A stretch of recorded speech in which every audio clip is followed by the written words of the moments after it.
इसमें हमने सारा तो नहीं पढ़ना, मतलब हमने इसमें सिलेक्टेड क्लॉजेज हैं वो पढ़नी है बेसिकली, लेकिन ये कि स्टिल इट्स लाइक से कितने काफ़ी सारे पेजेस हो जाते हैं ना ना करते हुए भी। आप सर एक्सप्लेन करते हैं, हमको कॉपी कर लेंगे। 25-30 पेजेस हैं वन साइड। चलें इस तरह कर लेते हैं, एनीवेज ओके इस तरह कर लेते हैं। तो इसके 90 पेज है ना? वो सब पर पूरा वो बाकी बंडल नहीं लिया ना साथ, इसके सिर्फ मेन क्लॉजेज रखी हैं। हाँ वो साथ लिख लो ना, तो वो उस तरह कर लेना, लिख लेते हैं। Okay perfect, that's great. उससे पहले I would like to share your papers जो आपने दिए थे टेस्ट, वो क्विज़ जो था, क्विज़ तो नहीं पता नहीं क्या था वो जो लास्ट केस स्टडी था, तो उसमें कुछ लोगों ने बहुत अच्छा किया है और बाकियों ने एवरेज किया है, मतलब ठीक है, मतलब 5 मार्क्स का था बेसिकली। तो उमैर नहीं आया आज, उमैर नहीं आया। सुल्तान साहब हैं, सुल्तान भाई आपने ठीक किया है, गुड इनफ, लेकिन यू हैड टू बी। अब बैठे तशरीफ रखें, आपको मैं दे नहीं रहा, सिर्फ आपको सिर्फ बताने की कोशिश कर रहा हूँ, because you have to attempt these things like in your paper as well. तो उसमें कॉन्सेप्ट ये है कि थोड़ा सा एलैबोरेट हो, हल्का सा।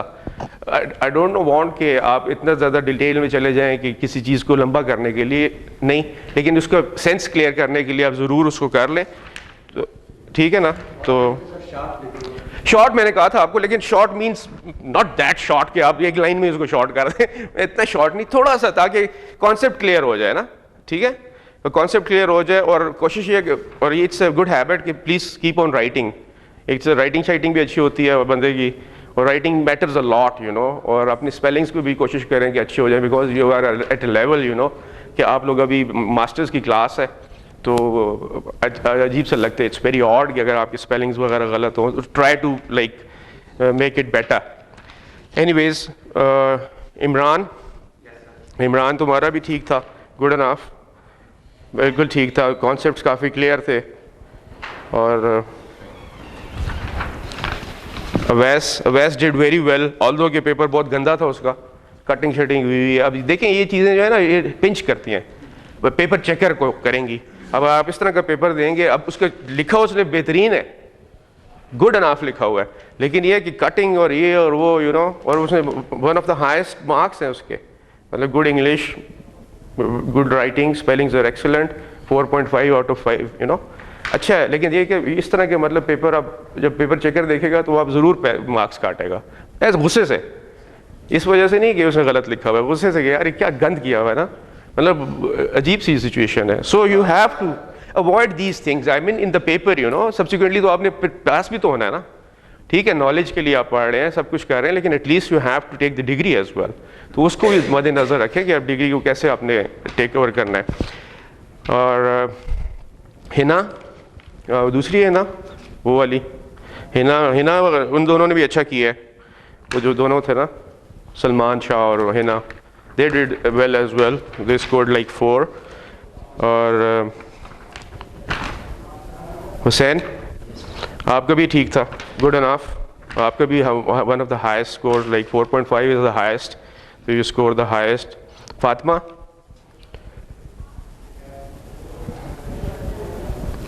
फातिमा कौन है, आज नहीं आई ना, उसने कंक्लूजन नहीं दिया, आई डोंट नो आखिर में उसने कंक्लूड क्यों नहीं किया, 5वां उसने अटेम्प्ट ही नहीं किया था yet.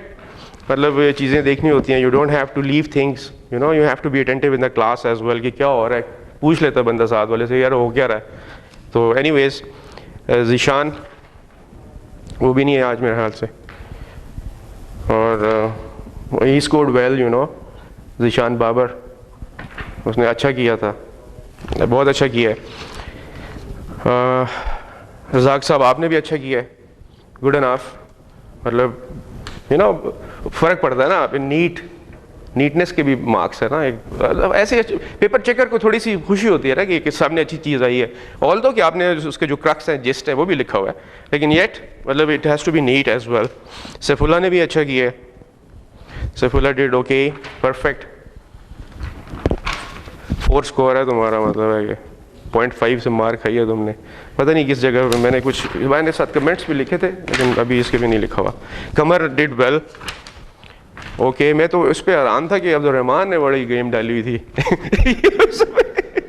मैविश did well, Mavish neat, very neat, you know, good writing, nicely done, ठीक था। और Abdul Rahman wrote a lot of things, you know, मतलब I was amazed कि काफ़ी अंग्रेज़ी लिख दी है इसने। नाइस, गुड वन, मतलब अच्छी बात है ना।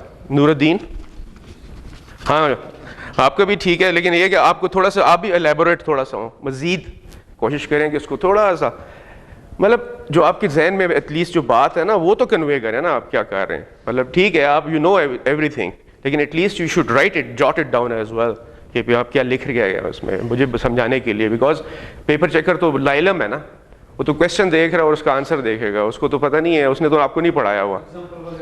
हाँ, तो वो इसलिए थोड़ा सा एलेबोरेट, हल्का सा, ये नहीं कि लंबा करना है, लंबा नहीं करना है, थोड़ा सा क्लियर करना है अपने कॉन्सेप्ट्स को, ठीक है। और इसी तरह अली जावेद वो नहीं आया आज, अली जावेद डिड ओके, उसका भी कॉन्सेप्ट काफ़ी क्लियर है। उमैर भी नहीं पहुंचा, वो भी ठीक था, गुड इनफ है। सुल्तान साहब फिर आगे मुड़ गया जी, हो गया, रिपीट हो गया जी। एनीवेज, तो दिस इज़ लाइक एवरेज वही है, 3 मार्क्स to 5 मार्क्स, 4.5 5 नंबर का तो टोटल, और इसमें चला गया ये, तो इट्स गुड इनफ। मतलब I am like not too happy, लेकिन yet I am okay, I am satisfied, it's okay, average, ठीक है। कि जो आप समझ रहे हैं, जो कन्वे हो रहा है, वो आस्ता आस्ता आप टेक डाउन भी कर रहे हैं और उसको आप यू गल्पिंग इट डाउन। और इंशाल्लाह with the passage of time in upon reading these lectures and all that, I hope you do better. Anyways, let's start with this FIDIC. मैं ये कह रहा था सैफुल्लाह इनसे कि अगर आपके पास भी होता ना ये किताब फिडेक वाला, ये येलो बुक 87 वाला एडिशन, तो it would have been more appropriate. सारा हमने नहीं पढ़ना, वैसे जनरल चीज़ें देखना चाह रहे थे, इसमें बताना चाह रहा था कि जनरल कॉन्सेप्ट क्या है इसका, फिडेक का। FIDIC is basically a federation of international you know consultant engineers है। कंसल्टिंग इंजीनियर्स की एक ये ऑर्गेनाइजेशन है जो फ्रेंच बेस्ड है, और उन्होंने एक फॉर्मेट बना दिया है, ये वो फॉर्मेट है, एक फॉर्मेट बना दिए, इसको आप खुद टेलर भी कर सकते हैं, आप इसको अपनी मर्ज़ी पे करें, जैसा करना चाहें आप इसको कर सकते हैं, इसकी चेंज कर सकते हैं जितने भी करना चाहें आप, लेकिन बेसिक इसका कॉन्सेप्ट यही रहेगा, और ये इंटरनेशनली रिनाउंड है और एक्सेप्टेड थ्रू आउट। एनीवेज, इसमें जो बेसिक जो चीज़ें हैं वो तो आप लोगों ने सारे जो इंजीनियर्स हैं वो तो सारे समझते हैं कि क्या क्या इसमें वो है। अभी ये थोड़ा सा इशू बन गया ना कि मुझे वापस उस पर जाना पड़ता है। इंजीनियर और इंजीनियर रिप्रेजेंटेटिव से शुरू करते हैं, 2.1 है, 2.1 इंजीनियर एंड इंजीनियर्स रिप्रेजेंटेटिव। वो कहते हैं कि इंजीनियर्स की ड्यूटीज़ क्या हैं और उसकी अथॉरिटी क्या है, ये 2.1 में दी हुई है उसने। उसके रेप्स जो हैं वो 2.2 में है, और जो इसके इंजीनियर्स की अथॉरिटी है टू डेलीगेट है, ये बहुत लीथल सा एक टॉपिक है जिसकी वजह से काफ़ी प्रॉब्लम्स आते हैं इन द इंजीनियरिंग कॉन्ट्रैक्ट्स, क्योंकि जब इंजीनियर जो होता है वो अपने रिप्रेजेंटेटिव्स को डेलीगेट करता है अपनी पावर्स, तो उसमें काफ़ी ग्लिचेस आ जाती हैं, क्योंकि उस जो डेलीगेटी होता है, जो उसका रेप होता है, he has to be you know a very vigilant person as well, और उसको भी अथॉराइजेशंस लेनी होती हैं, because he can not step in to the shoes of the engineer.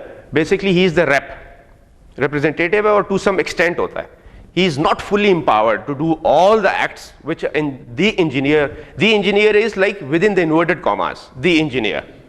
So the engineer has a great role. Basically he is supposed to be an impartial person who manages and supervises the contract on day-to-day basis. Day-to-day basis पे जो field में काम करते हैं, जो site पे काम होता है, वो दी इंजीनियर की कॉन्सेंट से हो रहा होता है। उस पर JMF जो है, उसके मटेरियल, उसकी परमिशंस, उसकी इन्वायरमेंट की चीज़ें, सब कुछ जो है वो द इंजीनियर का काम है चेक करना। So he has got a very very vital role in a contract, specially engineering contract, construction contracts. So वो कहता है कि जी the engineer shall carry out the duties specified in the contract, basic जो जो उसके लिए आपने ड्यूटीज उसको अपने ऑथोराइज, अब ये आपने बनानी है ड्यूटीज कि आप उसको क्या ड्यूटी देना चाहते हैं, क्या क्या उससे काम करवाना चाहते हैं। क्या आप उससे ये भी कंफर्म करवाना चाहते हैं कि जितने भी डॉक्यूमेंट्स हैं, रिक्वायर्ड डॉक्यूमेंट्स हैं, उनको भी देखें। आओ जी आओ, अस्सलाम वालेकुम।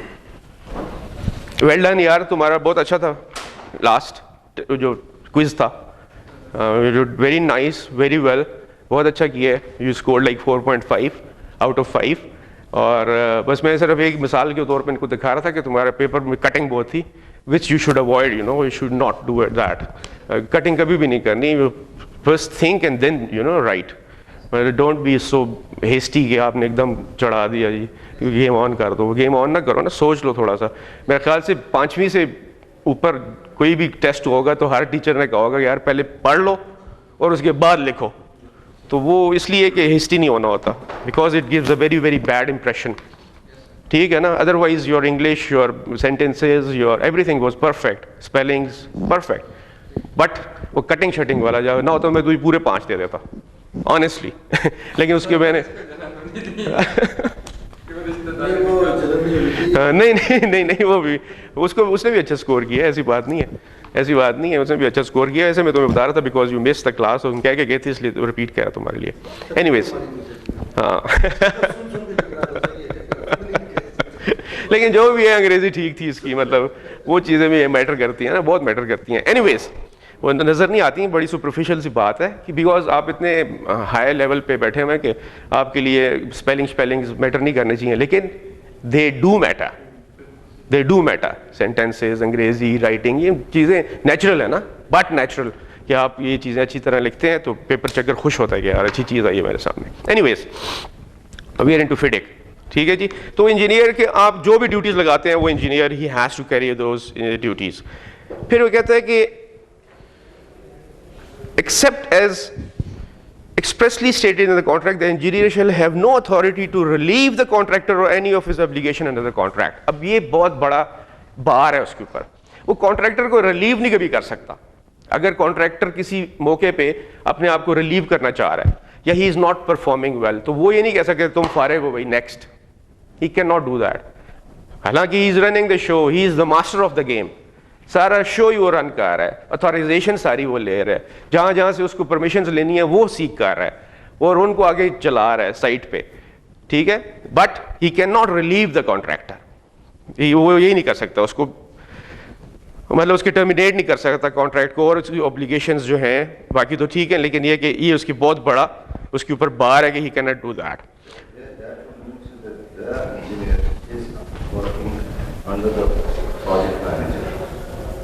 Indeed, not under the project manager. Basically, he is supposed to be an independent person.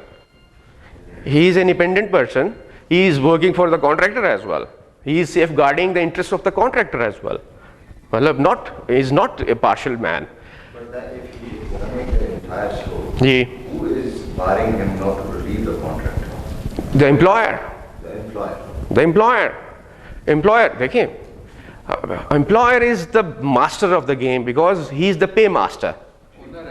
Owner है ना, पैसा उसका ना।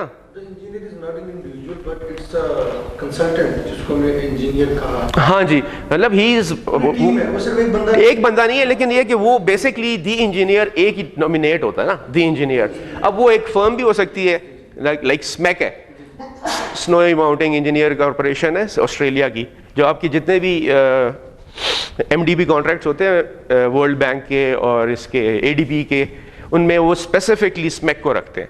उसमें एक ऑस्ट्रेलियन 2 होते हैं, बाकी लोकल टीम है उनकी, तो वो पूरी टीम चलती है। वो अगर उसमें दी इंजीनियर स्मैक है तो फिर स्मैक इज द इंजीनियर, और फिर आगे अब चलते हैं उस तरह। लेकिन हमारे पास जो प्रोजेक्ट है छोटे प्रोजेक्ट मीन्स के 2 बिलियन वाले, 1.5 बिलियन वाले, 500, 400, 800 मिलियन वाले, उनके अंदर आप specific by name the engineer रखते हैं, बाय नेम आप रखते हैं कि जी मिस्टर सैफुल्लाह वजीर is the engineer of this project. तो उस फिर वो आगे अपने फिर रेप रख लेता है, because he can not manage, इंसान है हर वक्त तो वो साइड पे नहीं हो सकता, and he is suppose to be master of his field as well. He is top notch का है जो समझते हैं सारी गेम को। तो इसलिए फिर वो अपने साथ रैप रख लेता है, 2 रखे, 3 रखे, 4 रखे, और फिर उनको ऑथराइज करता है। ये वो अथॉरिटी है जो उसको देती है 2.1, 2.2, 2.3 जो है वो इंजीनियर को ऑथराइज करती है कि वो अपने पास डेलीगेट कर सकता है। फिर कहते हैं any communication given by the engineer representative to the contractor in accordance with such delegation shall have same effect as though it had been given by the engineer, provided that जो भी वो act करेगा, जैसे भी representative जो भी किसी किस्म की बात करेगा, ऑर्डर पास करेगा, कोई किसी किस्म की डिटर्मिनेशन करेगा, ऑर्डर नहीं करता वो डिटर्मिनेशंस करता है, ये डिटर्मिन्स, कोई चीज़ आ गया, कोई डिस्प्यूट आ गया, कोई किसी किस्म का भी कोई साइट पे प्रॉब्लम आ गया तो वो कॉन्ट्रैक्टर आ जाएगा उसके पास कि जी मैं क्या करूँ यहाँ पे, ठीक है, कोई टोपोग्राफी ऐसी आ गई है, कोई डिज़ाइन में फॉल्ट आ गया, कोई ऐसा चक्कर आ गया कि वहाँ पे नहीं चल सक रहा, वो डिज़ाइन कामयाब नहीं हो रहा, फेलियर आ रहा है, वो डालते हैं सपोज एसफॉल्ट करते हैं तो वो नहीं बैठ जाता है, या ऐसा चक्कर आ रहा है, वेयरिंग कोर्स में कोई प्रॉब्लम आ रही है, तो वो फिर डिटर्मिनेशन देता है अपनी, उसकी बात सुन के, फैक्ट्स को देख के। तो ही इज़ द मेन गाय जो ये रैप कर रहा है सारा। एक्सेप्ट क्या कहते हैं, provided that any failure of the engineer's representative to disapprove any work, materials or plant shall not prejudice the authority of the engineer to disapprove such work, materials or plant to give instructions for the rectification thereof. If we say determination is sort of a conflict resolution जी concept. जी बिल्कुल, exactly बिल्कुल। ऐसा कोई भी dispute, basically disputes नहीं होते, उसमें क्लैरिटीज चाहिए होती हैं, उनको क्लैरिटीज चाहिए होती हैं, अथॉराइजेशंस चाहिए होती हैं। अब वो सपोज कोई ऐसा जगह आ गई है, कोई ऐसा सिचुएशन आ गया है कि वो एक काम करने जा रहा है, लेकिन ये सब वो समझता है कि यार यहाँ पे ड्रेनेज की जगह हम रिटेनिंग वॉल बना दें तो that would be more appropriate for the project. Suppose कि वो कहते हैं जी ड्रेन यहाँ पे ना बनाए, आप रिटेनिंग वॉल बना लेते हैं हम किसी चीज़ को रोकने के लिए, या किसी और कोई ऐसा आ रहा है, कोई स्लाइडिंग हो रही है या कुछ आ रहा है, या कि जी हम छोटा सा यहाँ पे एक टनल बना लेते हैं, you know things like that. तो उस पे वो कहते हैं डिज़ाइन से हट के, लेकिन in the interest of the employer, definitely in the interest of the employer. तो इस किस्म की चीज़ें instead of going to the higher echelons के ऊपर चला जाए, और चेयरमैनों के पीछे फिरें, सारे दफ्तर को आगे लेके आए, वो चेयर वहीं पे इंजीनियर फैसला कर देता है कि ठीक है जी, और फिर वो चेयरमैन एम्प्लॉयर को, जो एम्प्लॉयर होता है उसको इंटीमेट करता है कि मैंने ये काम किया है। और कुछ ऐसी सिचुएशंस भी होती हैं जहां पे उसको परमिशन लेनी पड़ती है एम्प्लॉयर से कि मैं ये काम करने जा रहा हूं, do you want me to do it, because क्यों वो पूछता है एम्प्लॉयर से, because employer is the pay master, पैसा उसका है, कॉन्ट्रैक्टर तो he is the you know आगे पैसा कमाने वालों में से है ना, और अपनी सर्विसेज दे रहा है, लेकिन एंड ऑफ द डे जो आपने सारे फ्रूट्स खाने हैं वो तो एम्प्लॉयर ने लेने हैं, एम्प्लॉयर ने उस चीज़ को एंजॉय करना है, सो एम्प्लॉयर की मर्जी के साथ होना चाहिए जो भी होएगा। एनीवेज, फिर वो सब्सिक्वेंटली कहता है कि क्या वो ऐसी सिचुएशंस हैं कि any communication given by the engineer representative to the contractor in accordance with such delegation shall have the same effect as though it had been given by the engineer, provided that any failure of the engineer representative to disapprove any work, material plant shall not prejudice the authority of the engineer to disapprove such work, material plant, and to give instructions for the rectification. If the contractor questions any communication of the engineer representative, he may refer the matter to the engineer or shall confirm. यार मुझे मज़ा नहीं आ रहा इस तरह, I am not enjoying it. I don't know, आप मेरे ख्याल से मुझे इसको थोड़ा सा स्लाइड्स पे ले आता हूँ। हाँ नेक्स्ट इसको स्लाइड पे ले जाता हूँ। साइड पे जाता है सर, वहाँ पे बिल्डिंग डॉक्यूमेंट पड़ा हुआ है, उसमें ये फिटिंग का पूरा कट पेस्ट कर लूँ, कट पेस्ट का वही अगर भी डाउनलोड हो सकता है या भी इवन ओपन हो सकता है, तो भी आप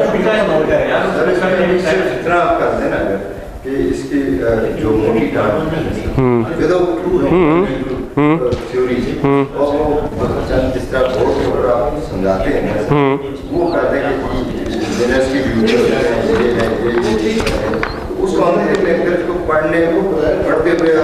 नहीं मुझे आप मेरे ख्याल से आप मुझे मौका दें, मैं इसकी स्लाइड्स बना लेता हूँ, that would be more appropriate, क्योंकि 20-25 स्लाइड्स बनेंगी, 20-25 स्लाइड्स बनेंगी, वो एक तो उसमें भी आ जाएगा, रिकॉर्ड में भी आ जाएगा।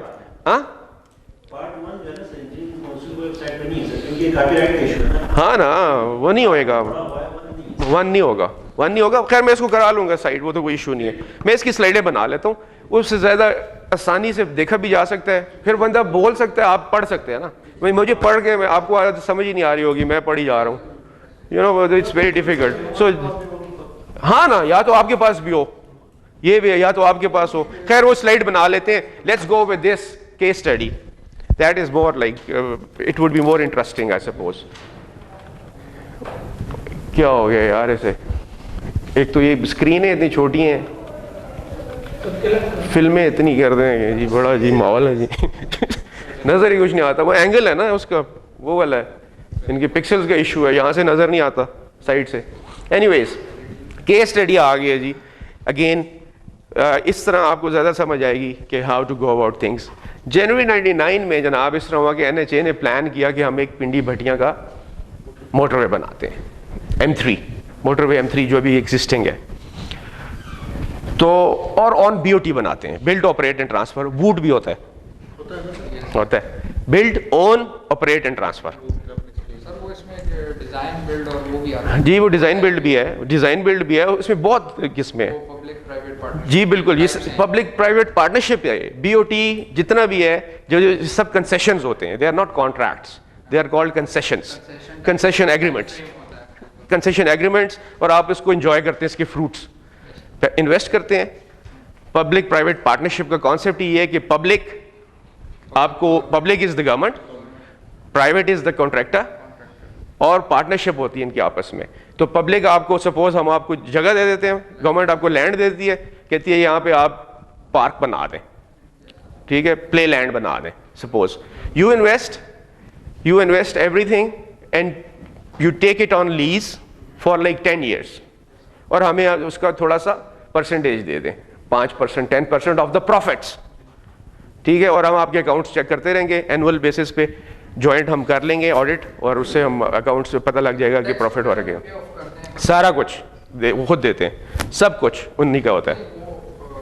उसमें कोई प्रोवाइड करते हैं ना कि टैक्स इतना कम लेंगे हम आपसे? नहीं, गवर्नमेंट के टैक्स तो हम तो डिडक्ट करने के, हम तो बैठे हुए हैं। बल्कि हमने तो FBR को कहा था कि आप हमारे पास अपना एक दफ्तर खोलें भाईजान, और हमसे इंस्टेड के हम काटें, आप खुद ही देख लिया करें आगे, क्योंकि टैक्स तो माफ़ी नहीं है किसी को भी, व्हाटएवर, जैसा भी हो, कंसेशन हो या व्हाटएवर, उसने टैक्स देने हैं। लैंड प्रोवाइड करते हैं हम आप उसको फैसिलिटी कोई भी दे देंगे, लैंड देंगे, रोड दे देंगे, जगह दे देंगे, साथ ये कंसेशन ये होगा कि भाई तुम इसको यूज करो, बनाओ, build it, operate it, and subsequently when you operate it for this much specific period, then you transfer it back to us. Build, operate and transfer. So ये basic people's कह रहा हूँ, PPP का basic concept है BOT का, और build, own, operate and transfer भी यही concept है almost. Build, boot जो है वो भी almost यही concept है।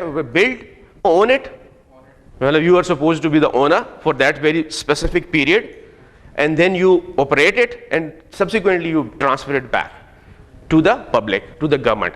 So ये बहुत, ये basically जो concept उठा था वो इस तरह हुआ था कि कैलिफोर्निया में कुछ 6 lane हाईवे था, 6 lane हाईवे था, और people used to travel on that. Office लोग जो थे वो जाते थे, उस पर आते थे, सुबह शाम बहुत ट्रैफिक होती थी उस पर, खौफनाक ट्रैफिक होती थी, और वो फ्रीवे था, कोई टोल नहीं था उस पर, फ्रीवे था, आ रहे हैं, दुनिया जा रही है, और 4-4 घंटे के उसमें ब्लॉक्स आ जाते थे, और सही मतलब एक मेस था। सिटी गवर्नमेंट वहाँ पे जो लोकल गवर्नमेंट होती है, जो लोकल गवर्नमेंट ने कहा कि यार अगर आप हमें ये जो बीच पे मीडियन है, सेंटर मीडियन जो होता है, सेंटर वाली जगह, ये अगर हम आप दे दें तो हम यहाँ पे 4 लेन्स बनाते हैं अपने खर्चे पे, लेकिन हम टोल लगाएंगे उस पर, आप सिर्फ हमें ये लैंड दे दें। ये जो कॉन्सेप्ट उठा जहाँ से, जिसने मूवमेंट पकड़ी ना, तो उन्होंने कहा कि ठीक है, बड़ा नॉवल आइडिया, सेंटर मीडियन फारक पड़ा हुआ है, मतलब 6 लेने 3 इधर चल रही हैं, लेने 3 इधर चल रही हैं, बीच में से तुम ले लो। उन्होंने जनाब उसको केज करके, फेंस करके, 4 लेने उन्होंने गोली की तरह बनाई और ऊपर टोल लगा दिया। अब जिस, हाँ, सेंटर मीडियन जो बीच में जगह होती है, मोटरवे के पेशावर जाते हुए जो आपको मिलती है, जो बीच में, वो सेंटर मीडियन होता है। इस मोटरवे पे तो छोड़ी ही नहीं इन्होंने ना, गलत डिज़ाइन किया है। M2 पे सेंटर मीडियन है ही नहीं है। अस्सलाम वालेकुम। M2 पे तो सेंटर मीडियन है ही नहीं है, उन्होंने NGBs लगाए हैं, न्यू जर्सी बैरियर्स कहते हैं उनको, वो जो बीच में नहीं लगे हुए उनको NJB कहते हैं, न्यू जर्सी बैरियर्स, NJB। तो बड़े हार्ड और स्टिफ्ट होते हैं NGBs, न्यू जर्सी बैरियर्स जो होते हैं। तो उन्होंने 4 लेन बना के जनाब उसको टोल कर दिया एंड विद इन 10 साल के लिए कंसेशन ले लिया। उन्होंने पहले साल में पैसे पूरे कर लिए, पहले साल में पैसे पूरे किए। सिटी गवर्नमेंट पागल हो गई, उन्होंने कहा ये क्या हो गया, ये गेम क्या हो गई है। मतलब it's a very very novel case कि ये चक्कर क्या हो गया। ये तो 9 साल में तो they will be earning millions and millions of dollars, क्योंकि जो लोग जल्दी जाना चाहते थे, कुछ लोग ऐसे भी होते हैं ना कि वो माइंड नहीं करते, $5 यार दफ़ा करो, $5 पहुंचेंगे तो सही ना, तो 6 घंटे ख्वार होने से तो बेहतर है कि $5 दे के निकल जाएंगे, $10 दे के निकल जाएंगे। और डेली ट्रेवर्स कर रहे हैं जी, दैट्स व्हाई, बिकॉज वो हैसल फ्री है, हैसल फ्री। आपको पता है कि साइकिल वाला नहीं आएगा, कोई गधे वाला नहीं आएगा, कोई बाइक वाला नहीं कटे मारेगा आगे, they are not allowed to that's why you take. हालांकि लंबा है 50-100 किलोमीटर ज़्यादा है, लेकिन आप कहते हैं यार हैसल फ्री, सुकून। आप तो ऑटो क्रूज पे लगा दी गाड़ी और सुकून से बैठे हुए हैं और जा रही है गाड़ी, हैं? हाँ, टाइम भी बचाता है, फ्यूल लगता है और गाड़ी थोड़ी को इशू बनता है, लेकिन येट कन्वीनियंस बहुत है ना, हैसल फ्री, टेंशन फ्री। उधर मतलब गुजरांवाला में मतलब है कि किसी रेड़े के साथ लगने से तो बेहतर है, या किसी गन्ने वाले ट्रक के नीचे घुसने से बेहतर है कि आप कहें यार 100 रुपये ऊबर ले लो यार, कोई बात नहीं है, जाने दो मुझे यहाँ से। अब तो वहाँ पे भी टोल्स बहुत हो गए, मतलब इक्वली हो जाते हैं, वो 20-20 रुपये बीच में लेते हैं, 30-30 रुपये, 25 रुपये जी। वो तो वो ऑलमोस्ट, क्योंकि मोटरवे इन्होंने भी बढ़ा दिए और बढ़ाएंगे अब लाहौर वाले, क्योंकि कंसेशन है ना, उन्होंने तो पैसे पूरे करने।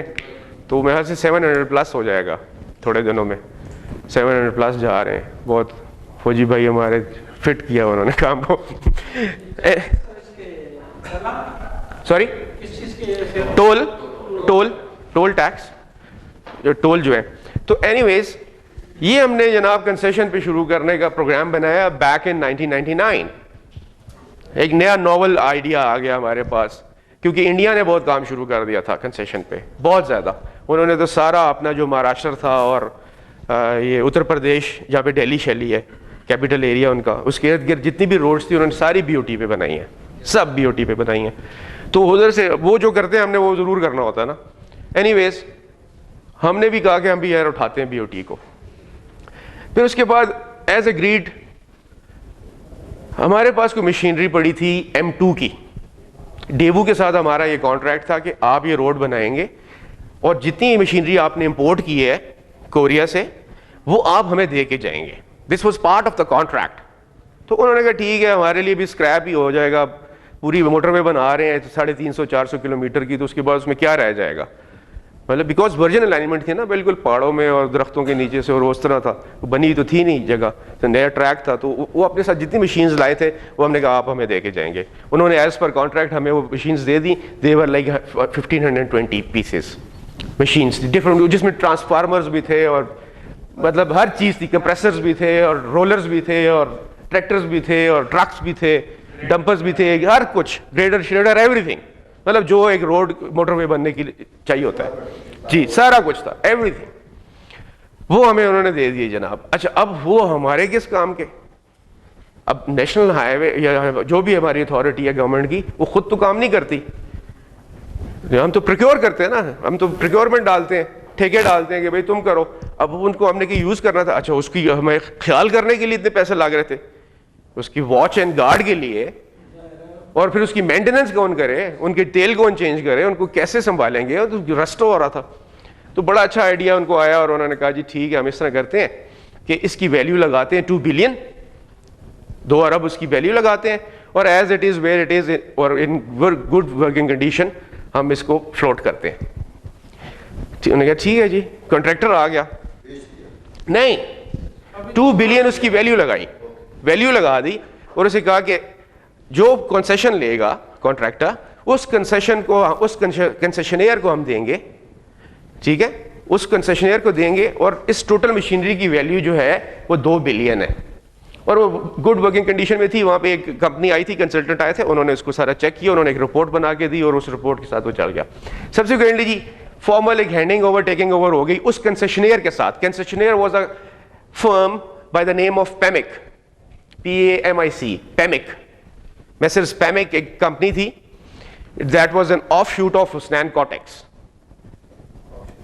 Usnan Cortex एक बहुत बड़ा कॉन्ट्रैक्टर था, है, अब तो नहीं है, ख़त्म हो गया वो बेचारा, with the passage of time चीज़ें ख़त्म हो जाती हैं, तो वो भी ख़त्म हो गया, लेकिन बहुत बड़ा फर्म था एक, उसनैन कंस्ट्रक्शन लिमिटेड, HCL भी था, उसनैन कॉटेक्स भी था, वो डिफरेंट बना लेते हैं अपनी ना। तो उसने ये बनाई थी एक स्पेशल पर्पस व्हीकल थी, SPV कहते हैं इसको। जब आप किसी स्पेसिफिक प्रोजेक्ट के लिए कोई कंपनी रेज करते हैं तो उसको कहते हैं जी स्पेसिफिक स्पेशल पर्पस व्हीकल।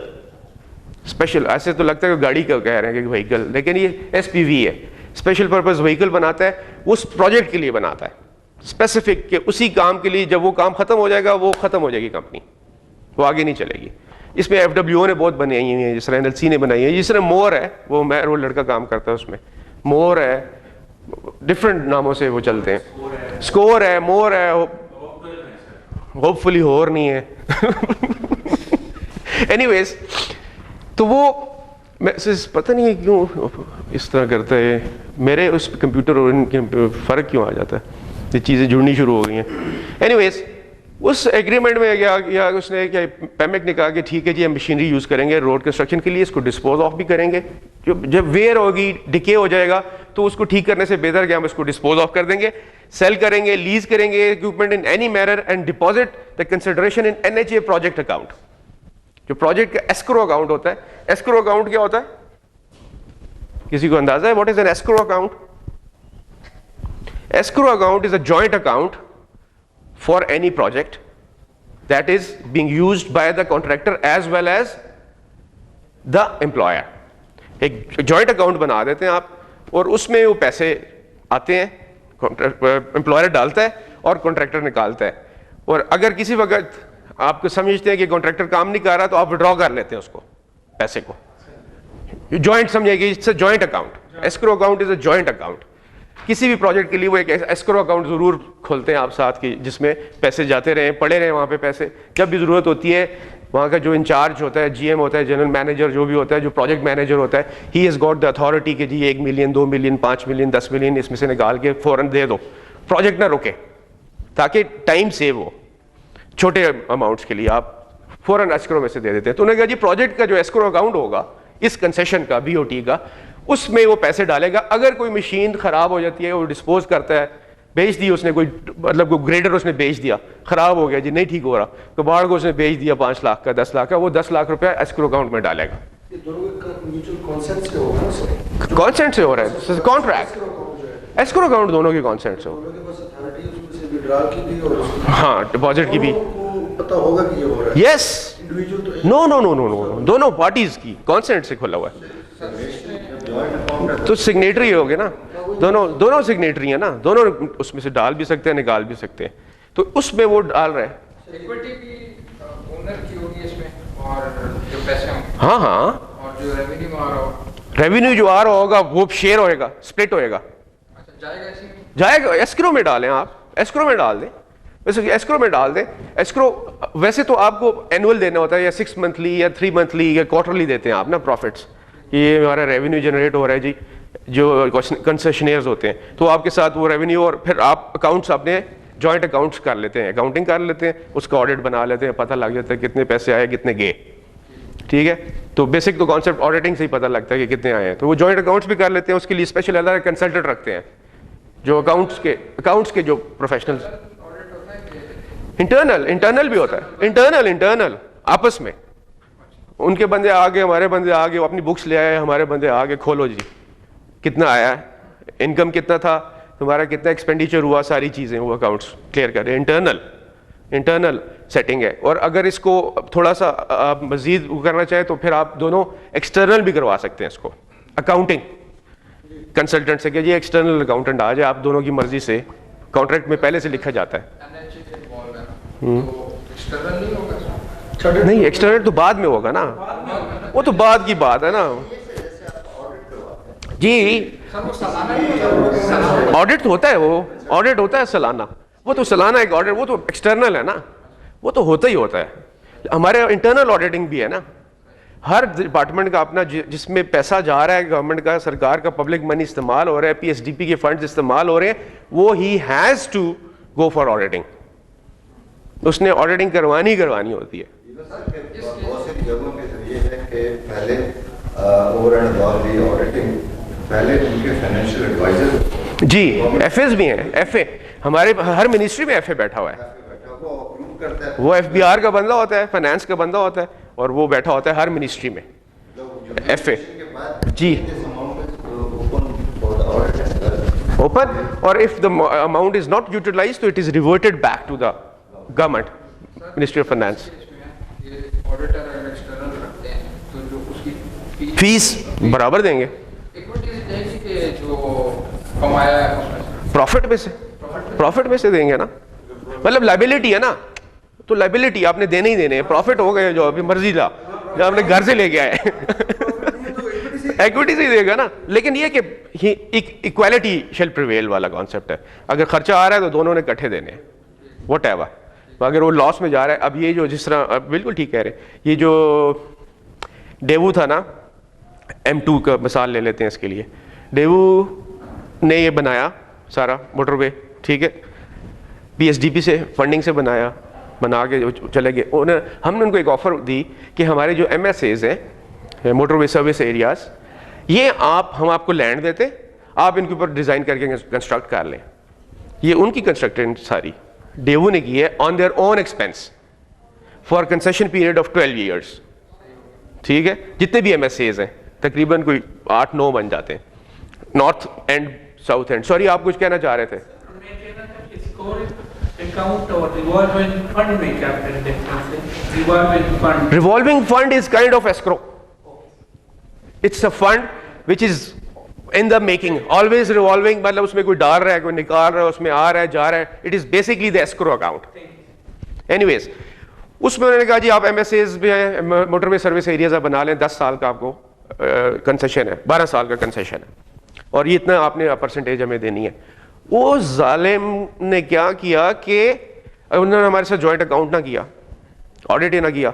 अच्छा, हम भी खुश थे कि चलो मानो बना रहे हैं, 10-12 साल में उतनी ब्यूटीफुल बिल्डिंग्स बनाई उन्होंने, वेरी स्मार्टली डन। अगर आप सर्विस एरियाज में गए हो तो बड़ा उन्होंने नीटली, और ये वो हिसाब किताब, गैस स्टेशन, ये वो, होटल, रेस्टोरेंट, टॉयलेट, सब कुछ, मस्जिद और हर चीज़, एवरीथिंग।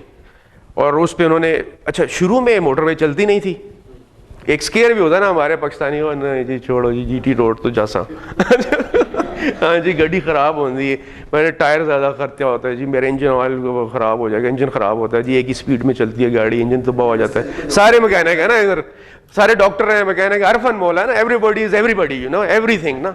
वो डॉक्टर भी है, वो इंजीनियर भी है, वो मैकेनिक भी है, वो मिस्त्री भी है, वो he is master of the all है ना। तो वो जैक ऑफ ऑल जिसको कहते हैं ना, jack of all but master of none तो हम सारी नस्ल कौम ही ऐसे कि हम सारी चीज़ के मास्टर हैं, हम कुछ भी कर सकते हैं। एनीवेज, तो उन्होंने कहा नहीं जी वो चले ना, 2-3 साल 4 साल बड़ा इशू बन गया। अच्छा, रेवेन्यूज़ में भी फ़र्क पड़ना शुरू हो गया, टोल्स में भी हमें महसूस होता था, टोल्स में। अच्छा, वो बड़े आर्टिस्ट थे, कोरियंस बड़े चले हुए थे, उनके पास एक्सपीरियंस था, एक्सपोजर था। हमने तो ज़िंदगी में पहली दफ़ा मोटरवे देखी थी और टोल लगाया, उससे पहले तो टोल था ही नहीं, चुंगियाँ होती थी, अगर आपको याद हो, चुंगी होती थी, वो चुंगी पे जाके ट्रक वाला आस्ता आस्ता चलाता था, कंडक्टर उतरता था, उससे 10 रुपए की पर्ची लेता था और उसी ट्रक पे फिर बैठ के चला जाता था। तो वही वाला सीन था, मतलब कोई दे दिया तो दे दिया, नहीं तो नहीं जी, जाने दो जी, मतलब वो वाला सीन था। और वो सारे ठेके होते थे सिटी गवर्नमेंट्स के, जो लोकल गवर्नमेंट्स होती थी, तहसील म्यूनसिपल कमेटीज़ जो हैं जिनको कहते हैं आप, वो लोकल गवर्नमेंट्स, उनके वो कॉन्ट्रैक्ट्स होते थे। ये जब टोल लगाया, एक तो दुनिया परेशान, लड़े, फायरिंगें हुई हैं, गोलियां मारी हैं लोगों ने कि यार मैं नहीं देता पैसे, मेरा मुल्क है, मैं पाकिस्तानी हूं, मैं क्यों दूं वो यार ऑनेस्टली। और टिल डेट आप यकीन करें इतने झगड़े होते हैं टोल्स पे, अभी भी होते हैं। वो फिर वो कहते हैं खुदा के लिए जा यार तू ना, क्या करें आप ना, पीछे 70 बंदा खड़ा हो जाता है ना, एक लड़ गया आगे नहीं देता, क्या करेंगे आप, उसे मारेंगे। तो पुलिस वाले आगे पीछे क्या करेंगे आप उसके साथ में, क्या वो एक बंदा इनकारी हो गया और बदतमीजी करते हैं खौफनाक किस्म की। एनीवेज, वो जी उन्होंने जब देखा कि यार ये तो पैसे मांगने आ गए हैं, कंसेशन के हमने देने हैं पैसे, वो तो देने हैं, उन्होंने गेम डाल दिया हमारे, जब हमने ज़्यादा प्रेशर देना शुरू कर दिया, हमने कहा पैसे दो यार, प्रॉफिट हमारा। उन्होंने कहा जी अच्छा साथ अकाउंटिंग ना करवाएं, ऑडिट ना करवाएं, कि नहीं जी ये दाएं बाएं करें। और सब्सिक्वेंटली उन्होंने हमें कहा कि जी लेटर डाला है कि जी देखें आपकी मोटरवे, ये देखें कि मोटरवे में गाड़ियाँ कितनी आ रही हैं पूरे दिन, डेली बेसिस पे। उन्होंने एवरेज निकाली, उन्होंने कहा अगर 50 गाड़ी आ रही है डेली, तो उसमें से 50 की 50 तो नहीं हमारे पास रुकती, उसमें 5-6 रुक जाते हैं, वो भी 5-6 में से भी 4 टॉयलेट यूज़ करते हैं, एक बंदा कोई सिगरेट पी लेता है, ज़्यादा से ज़्यादा खरीदता है। तो ये वाली हालत, इस तरह के उन्होंने केस बनाना शुरू कर दिया। मैं आपको वैसे बारीकी में बता, मतलब उस तरह एक सुपरफिशियल सी चीज़ बता रहा हूँ कि this is how they made their case, कि आपकी तो यहाँ पे ट्रैफिक ही नहीं है, ट्रैफिक होएगी तो लोग आएंगे ना। अब तो it's a different ball game ना, अब तो स्टोरी हो गई है ना, चल गई है, एवरीबॉडी नोज। फिर जनरेशन चेंज हो गई पूरी, एक मतलब है कि वो मेजर साहब, कर्नल साहब, हम जैसे लोग पुराने हो गए, आगे नए लोग आ गए, उन्होंने कहा मोटरवे पे जाना है, पागल है, जीटी रोड पे जा रहे हैं हम, तो इसके घर में चलो जी गुजरावाले से चिड़े खा लेंगे, फलाने ये कर लेंगे, हाँ जेलम से कुल्फी खा लेंगे, तो उस चक्कर में रहते थे। हाँ मियाँ जी की दाल खा लेंगे, थिंग्स लाइक दैट। अब वो नई जनरेशन हो कहती है माना यार लाहौर पहुँचो, पार्टी ऑन है, उधर जाना है हमने द्रस हाँ हमें क्या करने चिड़ों के साथ, चिड़े और वे बाबूजी की दाल और उसकी क्या खाना है माना, लेट्स गो टू लाहौर, या लाहौर वाला कहते हैं इस्लामाबाद पहुंचो माना इधर। तो सर्वे और वो KFC हाँ वो भी है, अट्रैक्शन बहुत है, वो छोटे बच्चे उस पर अट्रैक्ट होते हैं, आप जैसे तो फिर भी नहीं अट्रैक्ट होते उस पर। वो छोटे बच्चों के लिए हमने KFC जाना है और वो नहीं जाना ही जाना है, तो लाते मारते हैं। एनीवेज वो उन्होंने ये गेम डाल दीजिए कि आपकी ट्रैफिक नहीं है, हम आपको प्रॉफिट कैसे देते हैं, हम तो लॉस में जा रहे हैं। By God on the 12th year they said कि we are in loss। 12 साल कंसेशन खत्म हो गया।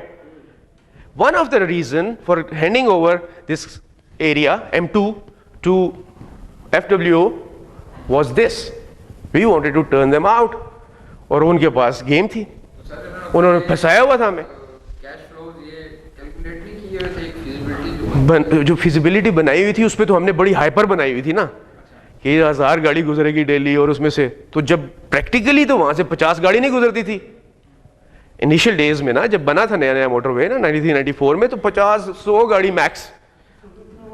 तो सर प्रोफेशनल लेवल पे ये तो नहीं कह सकते ना, वो लोग भी तो मॉनिटर। हम ये कहते हैं, हाँ ये हमारे आर्गूमेंट्स थे कि तुम लोगों ने भी तो कुछ सोचा होगा ना, आखिर तुम लोगों ने खुद बनाई है ये हाईवे, तो तुम, लेकिन ये कि उसमें these are the things which had to be catered at the outset. आपने कॉन्ट्रैक्ट बनाने से पहले ये चीज़ें देखनी होती हैं और सोचनी होती हैं, नॉट आफ्टरवर्ड्स आपको ख्याल आता है कि ओ यार ट्रैफिक ही नहीं है। ये तो ट्रैफिक काउंट तो पहले करना चाहिए था, जो हमने नहीं किया, ना उन्होंने किया ना हमने किया। हमने एक फिगर ले लिया कि जी यहाँ से अभी 500 गाड़ी रोज गुजरेगी, वो 500 किधर से गुजरे, वो 50 भी ना गुजरे, लोग मरे, 150 रुपया ना दें, जान जाए लोगों की, 150 रुपया टैक्स देना पड़ेगा, वो भी 150 रुपया।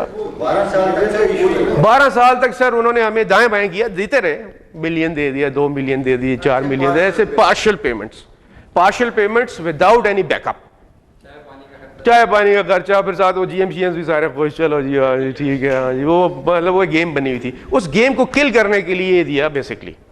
वो आपने जो कहा ना कि और फौजी गए आखिर में 12 साल के बाद, वहाँ पे फौजी अपने लैंड रोवरों पे पहुंचे ना जनाब, गन्स के साथ और बड़े बड़े बूट पहने हुए, तो उन्होंने यहाँ पे जब द्रस की ना, तो वो सारे जनाब इस तरह भागे, चीनी शीनी जितने भी थे, कोरियन शोरियन, पर नजर नहीं आया उस इलाके में।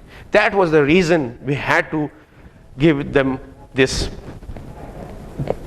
Piece of cake in the plate, ये ले भाईजान फौजी साहब, ये आप खाएं इसको, और हमें फिर मौका दें खाने का। 20 साल के लिए उनके हवाले कर दिया, और ओवरले के चक्कर में कि ओवरले भी कर दो, लेकिन हमने उनसे एट द आउटसेट 5 अरब रुपया पहले लिया, 5 अरब रुपया पहले लिया, बाकी कंसेशन में। उसमें ये है ना कि अगर ये प्रोजेक्ट के लिए फौज है या कोई और आए जी पिरदार साहब। Money is rolling within the country.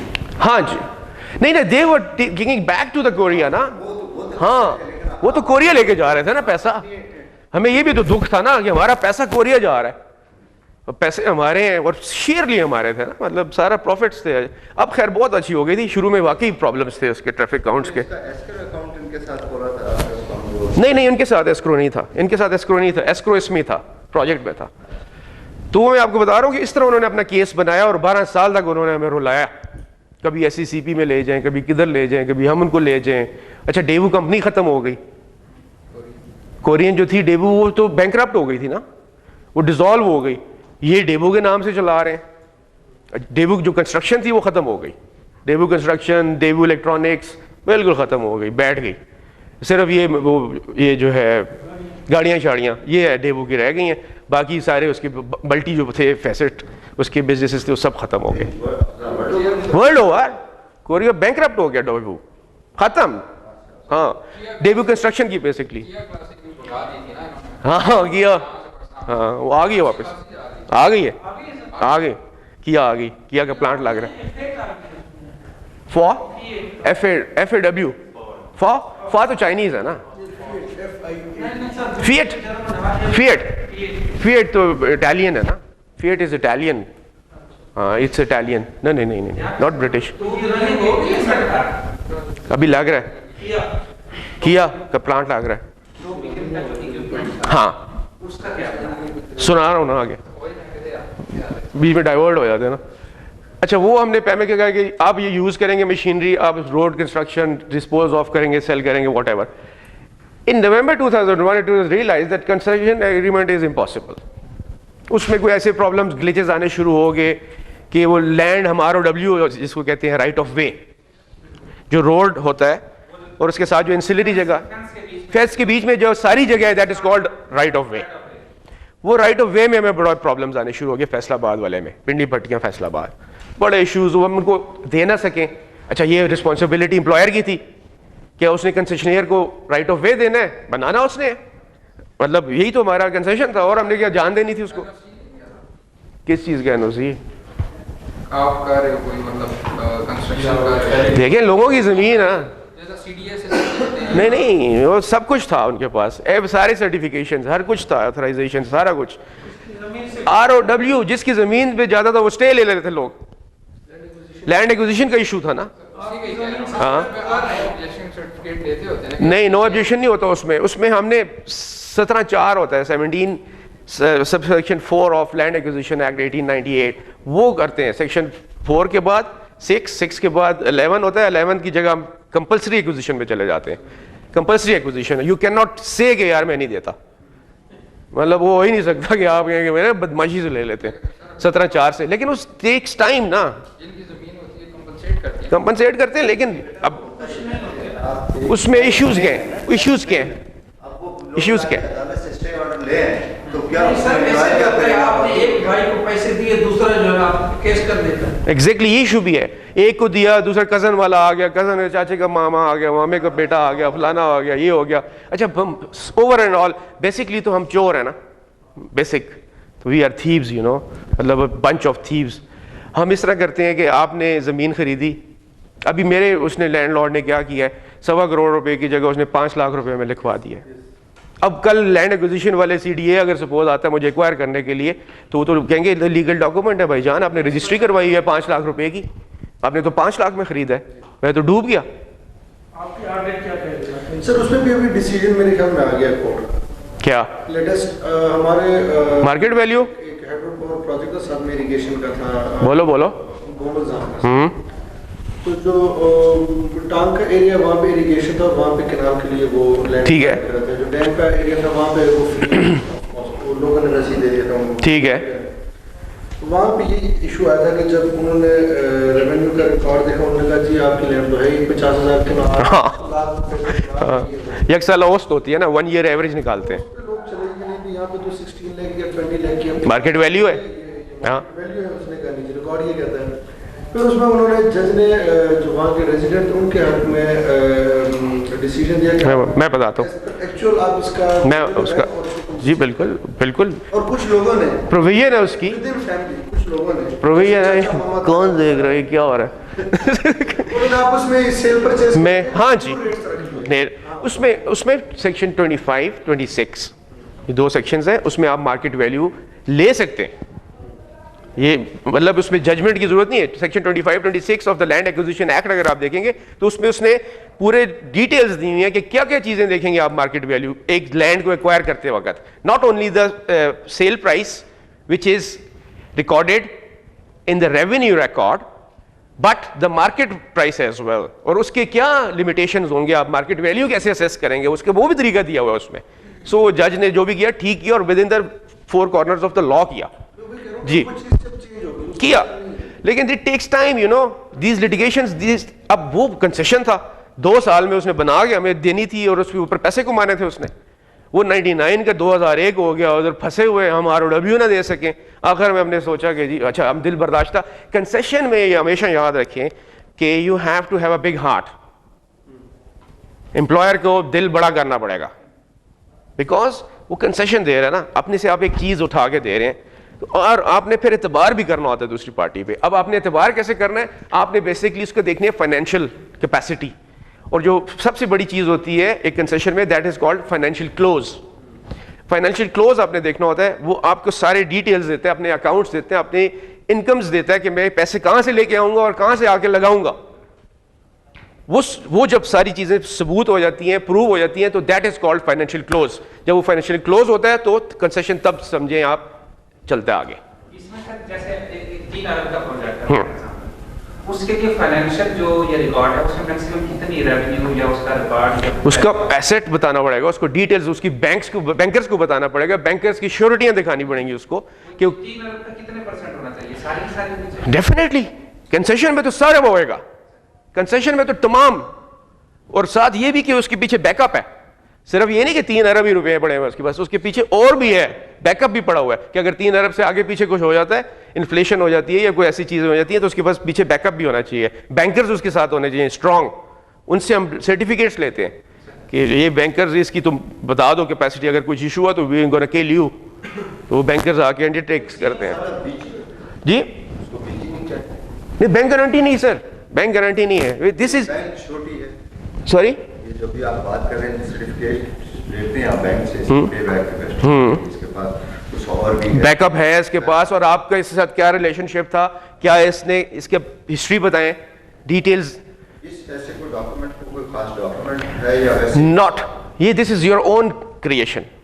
देखिए आप, you have to be, employer show नहीं देते जब वो प्रोजेक्ट को अनाउंस करता है, बकायदा जब वो बिडिंग के लिए वो क्या कहते हैं टेंडर बनता है, टेंडर नोटिस बनता है, हाँ NIT, उसमें बकायदा ये है कि सोर्स भी उसने डिफाइन करने की फाइनेंशियल क्लोजर कैसे होगा, फाइनेंसर्स कौन है और पैसा पड़ा हुआ है नहीं पड़ा हुआ। ये नोटिस इनवाइटिंग टेंडर में होती है ये बात, ये तो जनरल टेंडर्स की बात कर रहे हैं।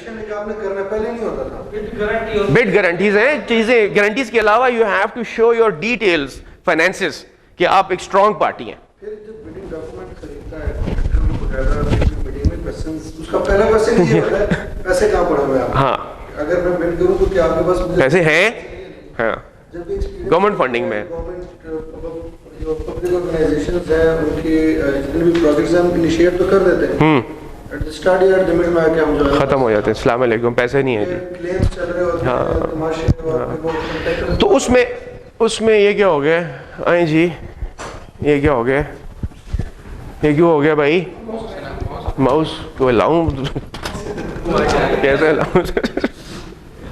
Anyways, concession is totally different from the regular contracts. That's why it is called a concession, or it's a concession agreement. It's not a contract, it's a concession agreement. अच्छा, फिर हमने कहते हैं जी formal, in November 2000 it was realized कि जी ये contract हमसे नहीं हो सकता भाईजान, ये मुश्किल हो गया गेम। 2 साल के अंदर मतलब है कि गेम इतनी मुश्किल हो गई कि वो उनसे संभालने नहीं हो रहा था। फिर क्या हुआ, एक हमने MOU लिखा उनसे। यहाँ पे आती है छोटी, अब आप इस तरह के हरकत कर रहे होते हैं तो उसमें एक मेमोरेंडम ऑफ अंडरस्टैंडिंग हुआ 2001 में कि wherein concession was terminated, terminate कर दिया कंसेशन, खत्म। और उसमें कहा कि contractor was to retain machinery against the cost of 1000 million, 1 अरब रुपया वो के अगेंस्ट वो मशीनरी रिटेन कर सकता है। मशीनरी हमने स्प्लिट की थी 50-50, 1520 यूनिट्स थे, पीसेस थे, 1520 को हमने 50-50 कर लिया, ठीक है जी। उस 50-50 में हमने कहा जी तुम करो, and the other part to be reverted to the employer. बाकी हमने पूरे 1520 को स्प्लिट किया, आधी उसने ले ली, आधी हमारे पास वापस आ गई। हमने कहा जी हम अपनी जगह भी किसी और कॉन्ट्रैक्टर के थ्रू उसको यूज कर लेंगे उस मशीनरी को, क्योंकि उसको हम फेंक तो सकते नहीं थे। और एनीवेज फिर ये हुआ कि according to MOU contractor was to retain machinery against cost of 1000, right to appoint an appraiser evaluator to, अब ये हुआ, appraiser हुआ, एवेल्यूएटर आइडेंटिफाई किया, conduct the process of division with respect to type, vintage, condition of equipment, detail काम process हुआ proper, जिसमें कोई भी ये नहीं कह सकता कि नहीं जी मैं तो आपने मुझे मारा है जी, ये है वो है जी, मुझे आपने धोस दिए जी, या अनड्यू इन्फ्लुएंस किया है जी, कोई ऐसी बात नहीं। एवेल्यूएटर लगाओ, अप्रेजर लगाओ, आओ देखो जो भी है डॉक्यूमेंट करो, इसे डॉक्यूमेंट करके उन्होंने स्प्लिट कर दी मशीनरी। अब according to MOU contractor was permitted to use the machinery in any project. पहले ही वाज सपोज टू सिर्फ M3 पे, अब कंसेशन खत्म हो गया, उन्होंने कहा जी तुम यूज करो एनी प्रोजेक्ट पे। अच्छा यहाँ पे थोड़ी सी ये होती है, फेवरेटिज्म भी आ जाती है, you know things like that, you have to consider these things as well. तो थोड़ी सी उसको फेवरेटिज्म भी दे दी कि यार चलो यार कोई बात नहीं, तू मशीन यूज कर, you are a big contractor. तो उसको हमने कर दिया, वो पैसा भी दे रहा था, 1 अरब रुपया भी तो लिया ना उससे, और फिर end of the day machinery फिर हमारी है, यूजेज की हमने लिए उससे। एनीवेज नहीं, जो 50% आपने मशीन उसको दे दी, मशीनरी के राइट पूरे दे दिए, पूरे राइट दे दिए ना सर, और उसका आगे अगर कोई बेचोगे तो डिस्पोज करोगे तो एस्क्रो में डाल देना, वो हमारे अकाउंट में डाल देना, बाकी तुम इसको यूज करो, इस्तेमाल करो किसी भी प्रोजेक्ट पे।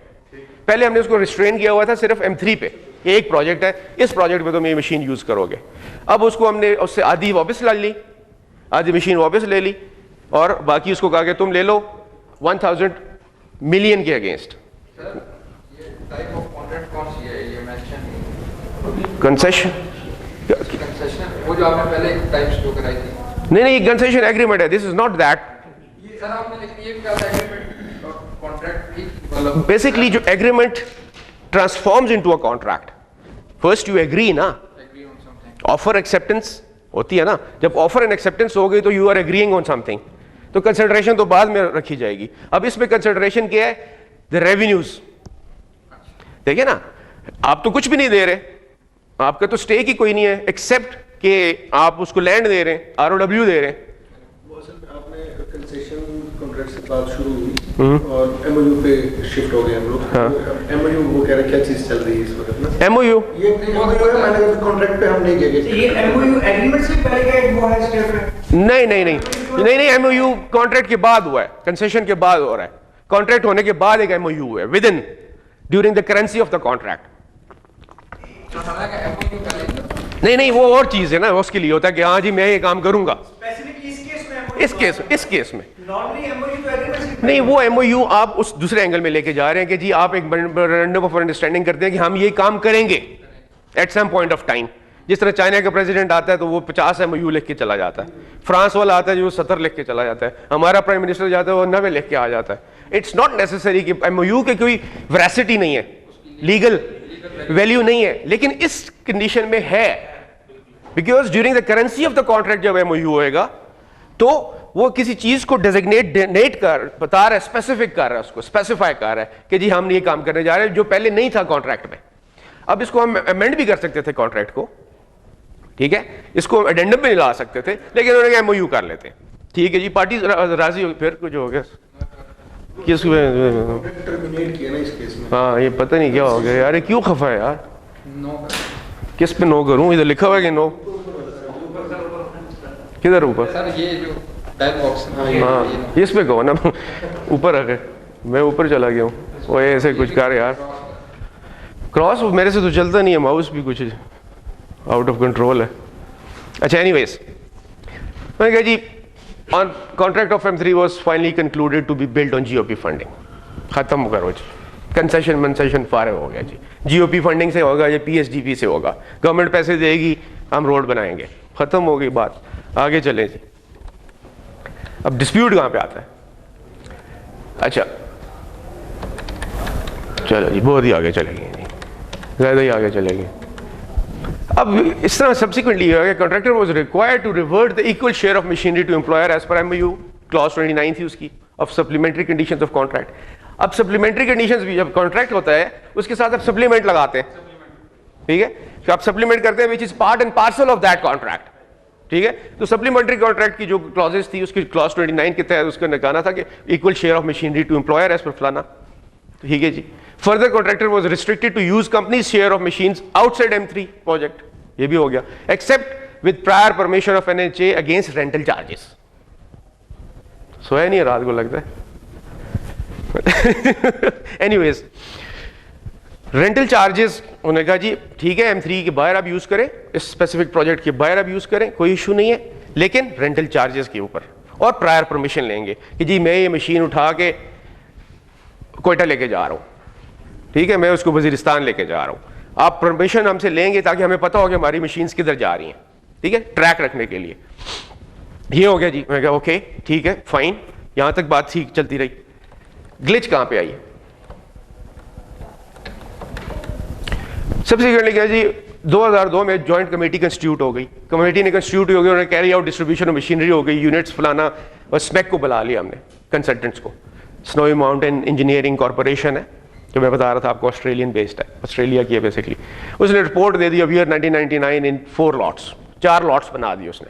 ये 4 लॉट्स हैं जी, उसमें स्पेसिफाई कर दिया ना कि ये मेक है, ये इनके मॉडल्स हैं, ये विंटेज है, इतनी यूज़ हुई है, मतलब ग्रेडर्स एक तरफ कर दिए, बुलडोजर एक तरफ कर दिए, इस तरह लॉट्स बना दी। लॉट्स बनाए तो जब उसने देखा कि लॉट A और C for employer and B and D for contractor A mark through computer draw and accepted by the parties.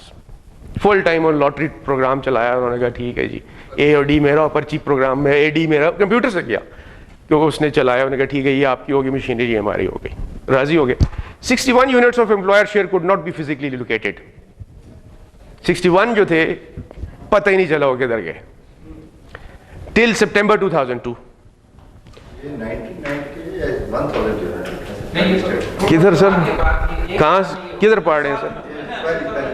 ये 1000 सर ये ईयर 1999 है ना, ईयर 90 पढ़ा नहीं जा रहा है सर, ये आपकी फेलियर है यूनिवर्सिटी की, हम क्या करें।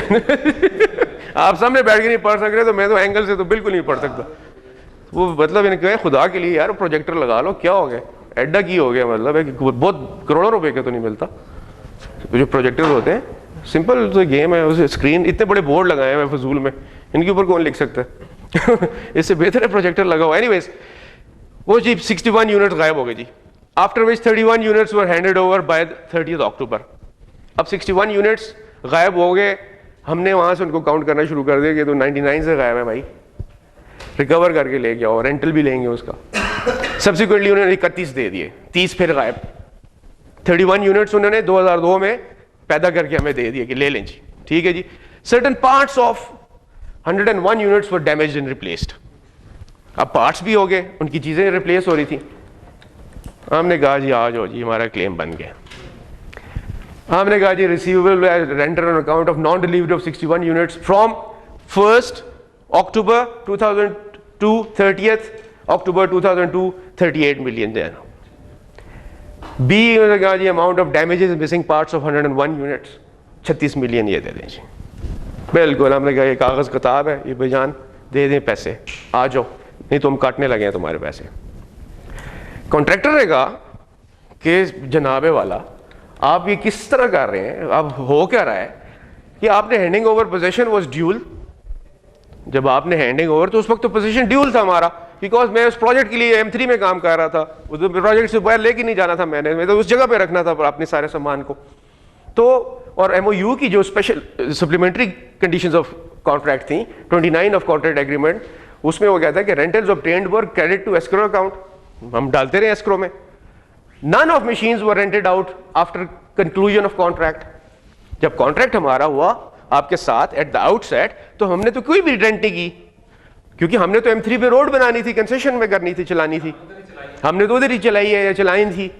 अब वहां पे अगर नहीं चल सकी तो हमने तो कोई किराए पे तो किसी को नहीं दी कि आप मेरे से रेंटल मांगने शुरू हो गए हैं उस 2000 से आगे। वो कंडीशन तो इस उसमें थी कि कहीं रेंट देते और उसकी कोई यस, तो फिर उसके बाद वो करते, वो परमिशन हमसे लेते और देते और यूज करते, कोई मसला नहीं था, डिस्पोज करते व्हाटएवर, लीज करते, हमें गम नहीं था, लेकिन वो हुआ नहीं। ये अभी उसका व्यू पॉइंट है, कॉन्ट्रैक्टर व्यू पॉइंट आ रहा है। कोई मशीन हमने रेंट आउट नहीं की। अब उसने कहा inability of committee to track the machinery can not be burden upon the contractor. मुझे क्या कह रहे हो भाई, तुम्हारी अपनी कमेटी है, हाई फाई स्काई बैठे हुए कंसल्टेंट्स हैं, इनको गाओ ढूंढ के लाएंगे किधर है। मैंने कहा मैं खा गया हूं। लिटरली उन्होंने ऐसी बातें करते थे कि यार किधर गई, कौन ले गया, कैसे चली गई, वो तो अलग बात है कैसे चली गई। अभी भी उन्होंने उनके पास है मशीनरी हमारी कितनी, एनीवेज अभी भी नजर आती है। कई कहते हैं जी सराय गंभीला में खड़ी हुई थी कहीं पे, हाँ नजर आई है। वो डेबू शेबू नजर आ जाता है ना, एकदम डिफरेंट मशीन, डिफरेंट नेम। यहाँ पे तो वो जापानीज चल रहा होता है ना सारा काम, मशीन सारी मैक्सिमम जापानीज है। वो जब आप कोरियन शोरियन आपको एकदम नजर आते हैं चिंग चोंग, तो आप कहते हैं ये किधर से इधर आ गई है डेबू शेबू। Anyways machine was 7 years old at the time of concession agreement. उसने एक और कहा कि जब आप मेरे साथ कंसेशन कर रहे थे 99 में, तो 7 साल तो वो पहले पुरानी थी, चली हुई, यूज। उसने पूरी मोटर में बनाई है 350 किलोमीटर, 700 किलोमीटर, 6 लेन है ना आना जाना, नॉर्थ बाउंड साउथ बाउंड दोनों तरफ से, 700 बन गई। डेप्रिसिएशन डालो उसमें, calculation of machinery and serviceability was not worked out. Objection है मेरा कि आपने उस वक्त यही काम क्यों नहीं किया कि उसकी आप निकालते डिप्रिसिएशन, डिप्रिशिएटेड वैल्यू होनी चाहिए थी ना उसकी। अच्छा, उसकी आउट ऑफ और कैटेगराइज नहीं किया आपने उस वक्त, सब्सिक्वेंटली आप आगे ए बी डी लॉट बना दिया आपने कि जी हाँ ये तुम्हारी होगी मेरी होगी। तो उसने कहा जी no provision in MOU to repair the machinery following in share of the employer. Repair किस चीज़ की रिपेयर, कौन सी रिप्लेसमेंट, क्या चक्कर है? अच्छा जी, उसके बाद हम बैकफुट पे आ गए एकदम। ठीक है भैया खफा ना हो यार, खफा क्यों हो रहा है यार खफा क्यों हो रहा है भाई है तुझे?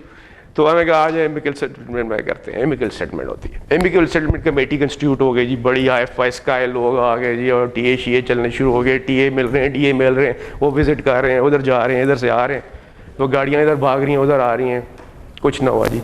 इश्यूज़ क्या थे? These were the issues. Rental charges of 61 units of machinery and equipment. This was the issue. Or missing damaged parts of 101 pieces of machinery and equipment. अब बेसिक पूरे इस सिनेरियो में ये 2 इश्यूज हैं, ठीक है। अब पॉइंट्स टू पॉन्डर के आपके लिए, इधर गौर और पढ़ो, इधर 5-10 नंबर ने इससे भी अब हंसियां ना मारो। Anyways, rate of rental applied as May 1999 when machinery was rented। हमने कहा जी अब ये पॉइंट है एक, अब इस पे पॉन्डर करना है आप लोगों ने, इस पे अपने थॉट्स कि क्या वो रेट रेंटल अप्लाई होगा as of May 1999 when machinery was rented। मतलब जब हमने उसको दी तो दी थी ना, 1520 यूनिट दे दिया था, ले जाओ यार। अच्छा, charges have been revised downward, charges तो हमने डाउनवर्ड किए थे to allow remission, present deteriorated condition, cost of maintenance, repair, cost of operation, ये हमने उसमें हमने कहा हमने डाले हैं, ये सारे उस सारे अपने वर्किंग में डाले थे, डिप्रिसिएटेड लगाया था तुम्हारे साथ। और period for handing over the large fleet of machinery, वो भी इतना पीरियड, वो भी देखने की इतनी कितने अरसे में ये 1500 यूनिट आपने एक दिन में तो नहीं उठा के दे दी ना बक्से में बंद करके ये ले ले यार। 1500 यूनिट है, उसको किसी तरीके से वो लेके गया होगा, चला के, उठा के, लिटा के, बैठ के, कुछ तो किया होगा उसने। फिर deduction of rent for use of 17x units by employer, वो कहता है तुमने भी यूज किए हैं 17 तो यूनिट्स तुमने मेरे से यूज किए हैं by employer. The charges are same as apply to the contractor. हमने कहा ठीक है, जो तुम्हें रेंटल के चार्जेस हैं हम अपने पे भी डाल लेंगे। अगर 17 हमने यूज किए हैं, जो जिस पैसे जिस रेट से आपसे हम चार्ज कर रहे हैं वो हम अपने पे डाल लेते हैं। Good enough. अब ये एमिकेबल सेटलमेंट भी गेम हो रही थी, बात ना बन सकेगी। Okay, machinery was described in the report by Mrs. Smack describing condition and location when handed over on June 1999 to the contractor. Machinery under the control of contractor was used by both the parties other than M3 project. दोनों parties ने use की जी, report आ गई smack की subsequently, लेकिन करने शुरू कर दी थे ना, गेम ऑन कर दी उन्होंने। ड्यूरिंग द पीरियड भी उन्होंने किया ना, क्योंकि कंसेशन जो था वो रुक गया था, प्रोजेक्ट रुक गया ना। वो आखिर में 2 साल बाद हम जब थक गए तो हमने कहा यार बस किल इट। ये तो नहीं कि प्रोजेक्ट चलते हुए को हमने बंद कर दिया, चल ही नहीं रहा था प्रोजेक्ट। MOU तो सब्सिक्वेंट किया ना, उससे पहले भी तो ये मशीन यूज कर रहे थे ना दाएं बाएं। और प्रोजेक्ट बताया तो है, बहुत बड़े कॉन्ट्रैक्टर्स थे ना, दे वर ह्यूमंगस कॉन्ट्रैक्टर्स। मतलब लेकिन हमारे ये बदनसीबी है इस मुल्क की कि यहाँ पे मतलब है कि पर्सनल लेवल पे हमारी कंपनीज हैं कि एक पर्सन पे चलती है कंपनी, वो पर्सन गया डेड हुआ, कंपनी बैठ गई। Akash was one of the biggest company, उसके पास 1500 अपने थे जाती, अपने पैसे के खरीदे हुए यूनिट्स थे, एक से एक मशीन थी उसके पास। एक बंदा था अलवी साहब, वो फोत हुआ, खत्म हो गई कंपनी। बिल्कुल ये हुसनैन कॉर्टेक्स शेख साहब फोत हुआ, खत्म हो गई कंपनी।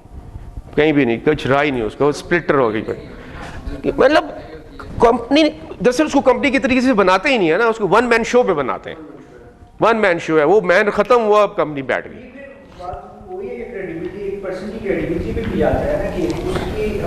ये पाकिस्तान में होता है, स्टीव जॉब मर गया तो सर वो इसी तरह एक फोन चल रहा है। देखो ना, ये मैं ये कह रहा हूँ ना, अब स्टीव जॉब मरा है,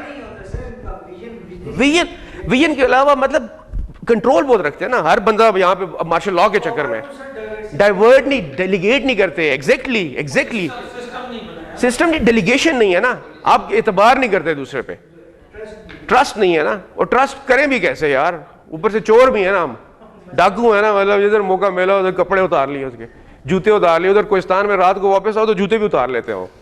ऑनेस्ट टू गॉड, इतने भूख है वहां पे। पता नहीं आप लोगों ने रात को कभी ट्रेवल किया कि नहीं, ऐसे किस्सा तो नहीं हुआ। हमारे कुछ मेहमानों के साथ हुआ है, गिलगित से वापस आए ना या जा रहे हो तो कोहिस्तान का एक बीच में ट्रेन आता है, कोहिस्तान लास्ट जो डिस्ट्रिक्ट है, उसके बाद आगे फिर इनका जीबी शुरू हो जाता है, गिलगित बल्तिस्तान शुरू होता है। तो ऑनेस्टली वो मतलब कपड़े चादरें जो कुछ उन्हें मिलता है वो कहते हैं, पैसे तो लेते ही हैं, मोबाइल शोबाइल, उसके अलावा हो गया जूते भी उतारो यार, जुराबें अच्छी हैं तुम्हारी, ये भी उतारो। ऑनेस्टली और फिर साथ कहते हैं यार ये लो 100 रुपया, देखना गाड़ी मिल गई तो ले चले जाना उसमें बैठ के। ये उनकी बड़ी मेहरबानी होती है कि 50-100 रुपया दे देते हैं, अरे इधर मर ही ना जाए कहीं ना सर्दी से। तो एनीवेज, तो ये हालात है हमारे जिस मुल्क पे, तो वो कैसे ठीक होंगे आई डोंट नो। आप लोगों ने ठीक करना होगा। स्टेट क्या करे यार, स्टेट बेचारी क्या करे, तुम लोग स्टेट हो ना, मैं स्टेट हूँ, आप स्टेट हैं, ये स्टेट है, हम सब स्टेट है ना। कौन सी महरूमी?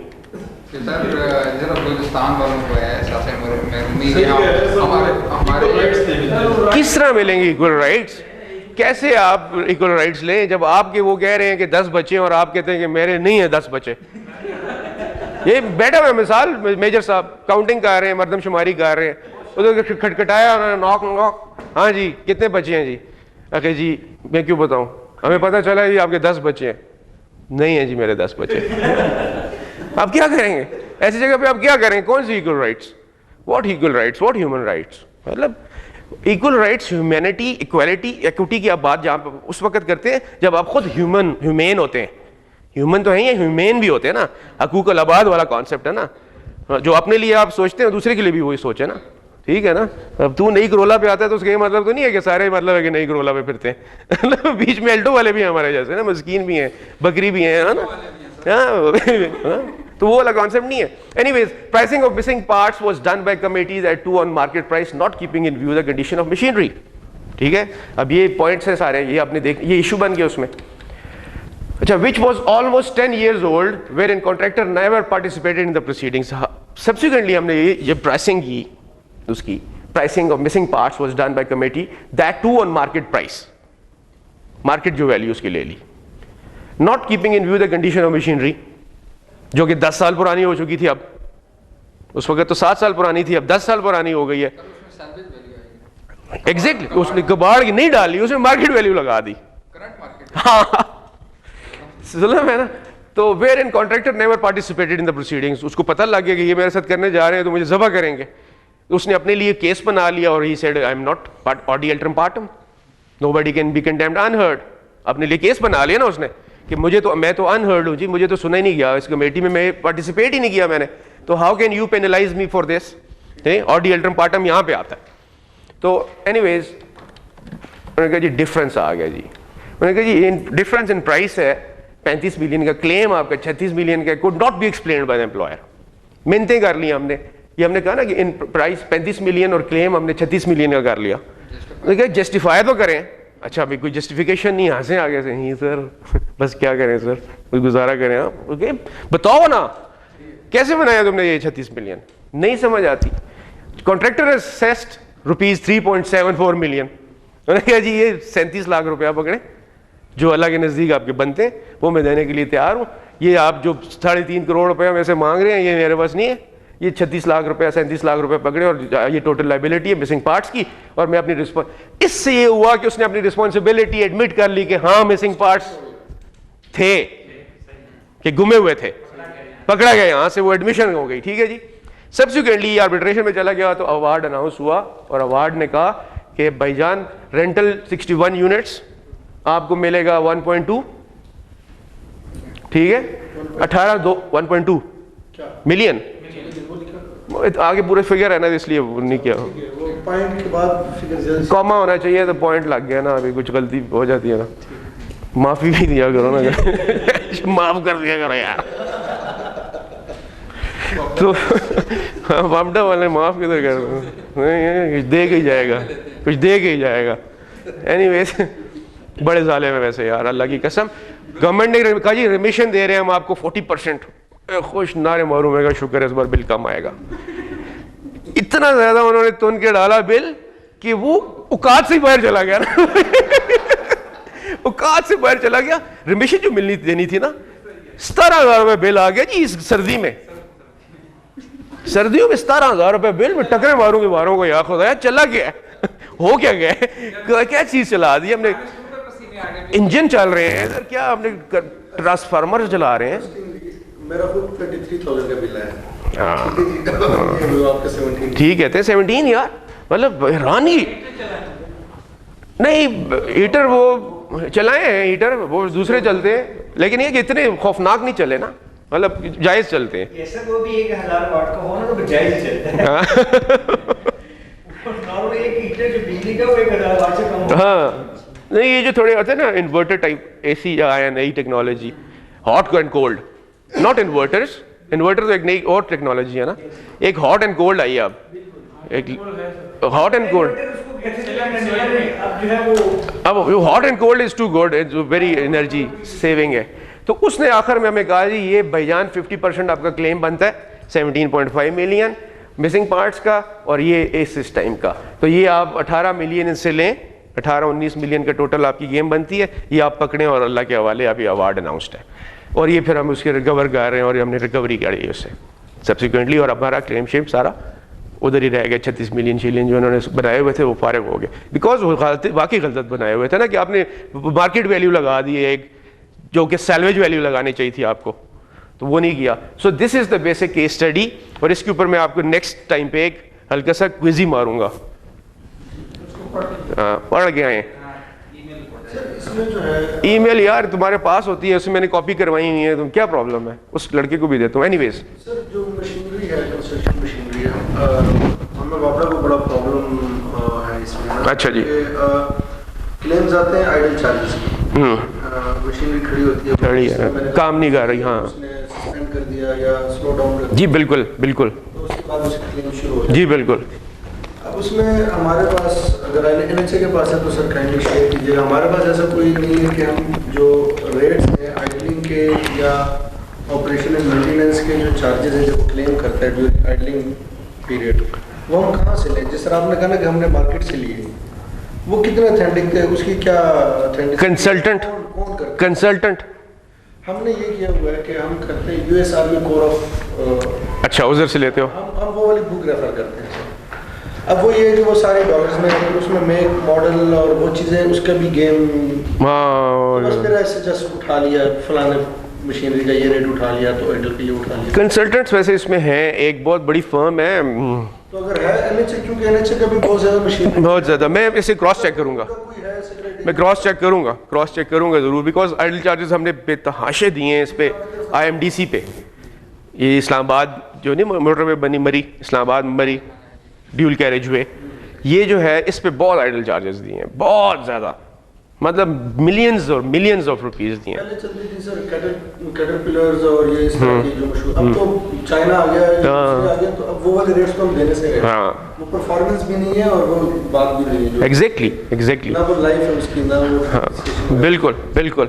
तो वो ये कि सर अगर आपके पास कोई इस तरह का है, मैं I'll let you know, I'll check it out inshallah. We take a break of 15 minutes, prayer break लेते हैं, और उसके बाद we come back and we come back on a better note, and फिर एक पेशकश करूँगा मैं, आप वापस आए तो फिर पेशकश करते हैं, ठीक है।